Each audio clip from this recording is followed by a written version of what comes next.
Bonjour à tous, au nom de Madame Colombo, merci de tout cœur pour vos messages de condoléances qui nous touchent tous les deux et notre famille. Malgré tout, je reste droit dans mes bottes et je continue à vous donner mes impressions parce que je sais que dans le monde entier, vous attendez cette intervention. Vous avez pu voir pour certains que mon chouchou Pont Mirabeau a fait une super course, mais il était mal monté. Il n'aurait jamais dû être battu parce que c'est un cheval qui a besoin de venir à l'extérieur. Et quand on vient au milieu du paquet, on ne trouve pas le passage comme il faut. Voilà, la prochaine fois, il gagnera Pont Mirabeau. Bon, on va vers ce que j'appelle un Black Friday le vendredi. Depuis le déconfinement de 2020, on a pu s'en apercevoir. Il y a souvent de grosses surprises le vendredi à Cabourg ou à Vincennes, les vendredis soirs. Donc couvrez-vous, on nous vend encore un quintet facile de favoris et attendez-vous à ce qu'il y ait un cheval qui sorte de nulle part et qui nous casse la baraque. Donc soyez prudents, très prudents, les vendredis. Bon, on va faire comme monsieur et madame tout le monde, on va aller dans le faubourg et on va y puiser le favori de la France entière, le numéro 15, qui porte son nom de faubourg. Actuellement, tout lui est réussi, il est le plus riche, donc théoriquement le meilleur. Normalement, c'est une bonne chance, ce numéro 15 Faubourg, mais ce n'est pas un coup sûr. Devant, un cheval me plaît beaucoup, c'est le 7 Go Away Board, mené par Alexandre Boivard, engagement de rêve, et c'est un 6 ans. À mon sens, il a tous les atouts dans son jeu, sa cote est croustillante, à 11 contre 1, et puis Gaylord Jeff, c'est mon abonnement à Franck Nivard, c'est un fils de Rédicache et talon de luxe, lui aussi c'est un 6 ans, j'ai décidé de faire confiance aux jeunes qui devraient être meilleurs que les vieux, et oui, les jeunes ça court plus vite que les vieux, ça marche aussi avec les trotteurs. Bon, on tient là un tiercé de petites cacahuètes et on va rajouter, alors un cheval que j'aime beaucoup, c'est le 9 Godéo parce que c'est le chouchou, c'est le petit champion, même s'il ne court pas encore les grands classiques de Daboui, donc il rend 25 mètres, mais avec Touchard comme driver, je pense que vous allez le toucher, ce numéro 9. Ne vous laissez pas refroidir par son handicap de 25 mètres, il a largement les moyens de revenir disputer l'arrivée. Et puis si vous n'êtes pas cardiaque, vous allez pouvoir jouer le 1 gagnant de Brickville. Mais avec lui, pour gagner, il faut se lever de bonne heure parce que les 3 dernières fois, il donnait beaucoup d'espoir à quelques mètres du poteau à ses nombreux preneurs. Et puis patatras, la machine se dérègle au dernier moment et on galope et c'est distancé. Il reste maintenant sur 4 distancements, donc cela fait froid dans le dos. Mais sage comme une image menée par Gaylord Mini, il va tenter de le faire de bout en bout.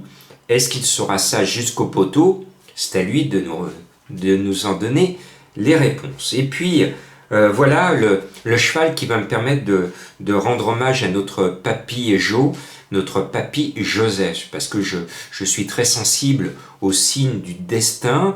Et le numéro 3, alors répond tout à fait à cet hommage que je voulais lui rendre, parce qu'il est entraîné et drivé par Joseph, un entraîneur et un driver que l'on connaît peu, que l'on voit peu dans les quintets, mais si vous regardez les statistiques du père Joseph, dans les quintets, il a des pourcentages de réussite extraordinaires. Le cheval, écoutez sa musique, 3, 1, 1, 6, 2, 2, 2, 1, 2. Que demande le peuple?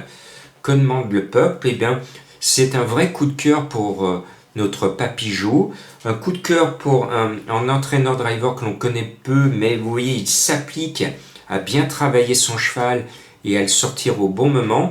Pour lui, ce quintet, c'est un peu son petit prix d'Amérique. Et moi, vous le savez, j'aime les contes de fées. Et donc, ce numéro 3, pour une fois que ce ne soit pas un gros tocard qui nous dégoûte parce qu'il n'y avait rien dans son papier qui était intéressant, là, il est annoncé à 20 contre 1. Eh bien, pour moi, il me plaît beaucoup. En plus, ce Filou de l'aile, Filou, c'est un petit chat sauvage qui est en liberté et que je nourris depuis pas mal de temps. C'est une petite chatoune que j'ai appelée Filou. Au début, quand c'était bébé, je croyais que c'était un mâle, d'où son nom de Filou, parce que la maman s'appelait Lilou. Donc voilà, et vous avez vu trottiner un petit chat noir et blanc qui lui s'appelle Bibou, en hommage à la grand-mère, arrière-grand-mère que j'ai élevé à l'état sauvage, qui a passé plusieurs années avec nous, et qui a disparu le jour de Noël de l'année dernière. Depuis, j'espère que quelqu'un l'a récupéré. C'est le risque d'avoir un chat à l'état sauvage. On n'a plus revu notre petite Lilou, une jolie petite chatoune que l'on aimait beaucoup, qui avait supporté tous les dangers de la rue en étant très fidèle à notre bar de maison. Voilà.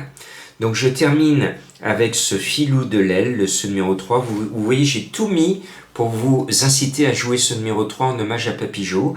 Et puis le 12, Gangster d'Havanès peut dégainer plus vite que tout le monde. Il rend 25 mètres, mais c'est un 6 ans et à mon sens, c'est un cheval estimé qui reste ferré pour préserver ses pieds. C'est très bien. Parce que de déférer, ça abîme les sabots des chevaux.